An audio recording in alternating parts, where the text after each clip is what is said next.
السلام علیکم ورحمۃ اللہ وبرکاتہ۔ میرے محترم دوستو، آج کا عنوان ہے حضرت آدم علیہ السلام کا قیام جنت اور حوا علیہ السلام کی زوجیت۔ حضرت آدم علیہ السلام ایک عرصے تک تنہا زندگی بسر کرتے رہے، مگر اپنی زندگی اور راحت و سکون میں ایک وحشت محسوس کرتے رہے۔ چنانچہ اللہ تعالیٰ نے حضرت حوا کو پیدا کیا اور حضرت آدم اپنا رفیق پا کر بے حد خوش ہوئے اور اطمینان قلب محسوس کیا۔ حضرت آدم علیہ السلام کو اور حضرت حوا علیہ السلام کو اللہ تعالیٰ کی طرف سے یہ اجازت تھی کہ وہ جنت میں رہے سہے اور جنت کی ہر چیز سے فائدہ اٹھائے، مگر ایک درخت کو معین کر کے بتایا گیا کہ اس کا نہ تو پھل کھائے، بلکہ یہاں تک کہ اللہ تبارک و تعالیٰ کی طرف سے حکم ملا کہ اس درخت کے پاس تک نہ جائے۔ اب ابلیس کو ایک موقع ہاتھ آیا اور اس نے حضرت آدم اور حوا کے دل میں یہ وسوسہ ڈالا کہ یہ درخت جنت کا درخت ہے اور اس کا پھل کھانا جنت میں آرام و سکونت اور قرب الہی کا ضامن ہے، اور ابلیس نے قسمیں کھا کر ان کو باور کرایا کہ میں تمہارا خیر خواہ ہوں، دشمن نہیں ہوں۔ یہ سن کر حضرت آدم علیہ السلام کے انسانی اور بشری خاص میں سب سے پہلے نسیان یعنی بھول چوک نے ظہور کیا، اور حضرت آدم علیہ السلام یہ بات بھول گئے کہ اللہ تبارک و تعالیٰ نے اس پیڑ کا پھل کھانے، یہاں تک کہ یہ حکم دیا تھا کہ اس پیڑ کے پاس بھی نہیں جانا ہے۔ آخر کار جنت کے دائمی قیام اور قربت الہی کے عزم میں لغزش پیدا کر دی اور انہوں نے اس درخت کا پھل کھا لیا۔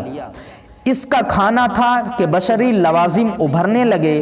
دیکھتے ہی دیکھتے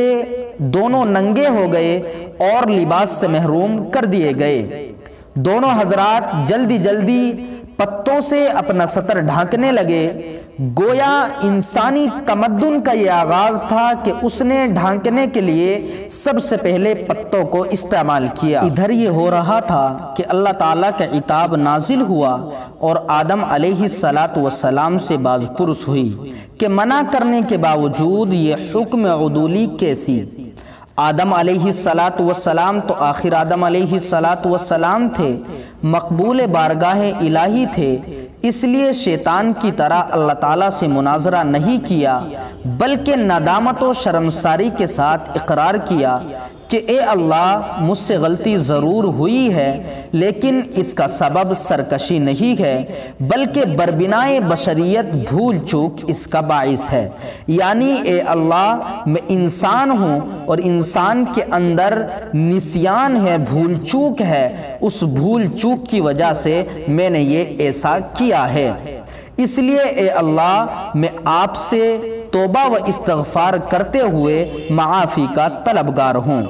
اللہ تبارک و تعالیٰ نے حضرت آدم علیہ السلام اور حضرت حوا علیہ السلام ان دونوں حضرات کے اس عذر کو قبول فرمایا اور دونوں کو معاف کر دیا، مگر وقت آ گیا تھا کہ حضرت آدم علیہ السلام اللہ کی زمین پر حق خلافت ادا کرے، اس لیے بتقاضۂ حکمت ساتھ ہی اللہ تعالیٰ نے یہ فیصلہ سنایا کہ تم کو اور تمہاری اولاد کو ایک معین وقت تک زمین پر قیام کرنا ہوگا، اور تمہارا دشمن ابلیس بھی اپنے تمام سامان عداوت کے ساتھ وہاں موجود رہے گا، اور تم کو اس طرح ملکوتی اور طاغوتی دو متضاد طاقتوں کے درمیان زندگی بسر کرنی ہوگی۔ اس کے باوجود اگر تم اور تمہاری اولاد مخلص اور سچے بندے اور سچے نائب ثابت ہوئے تو تمہارا اصلی وطن جنت ہمیشہ کے لیے تمہاری ملکیت میں دے دیا جائے گا، لہٰذا تم اور حوا یہاں سے جاؤ اور میری زمین پر بسو اور اپنی مقررہ زندگی تک حق عبودیت ادا کرتے رہو۔ اس طرح انسانوں کے باپ اور اللہ تعالیٰ کے خلیفہ حضرت آدم علیہ السلام نے رفیق حیات حضرت حوا علیہ السلام کے ساتھ اللہ کی زمین پر قدم رکھا۔ تو میرے پیارے ناظرین، اس قصے سے ہمیں یہ عبرت حاصل کرنی چاہیے، اور ہم سب کو یہ عبرت اس قصے سے حاصل ہوئی کہ انسان چاہے کتنی بھی غلطی کر لے، لاکھوں خطا کرنے کے باوجود اگر انسان کا دل ندامت و توبہ کی طرف مائل ہو تو اس کے لیے باب رحمت بند نہیں ہے، بلکہ اللہ تبارک و تعالیٰ کا دروازہ ہمیشہ کے لیے اس کے لیے کھلا ہوا ہے۔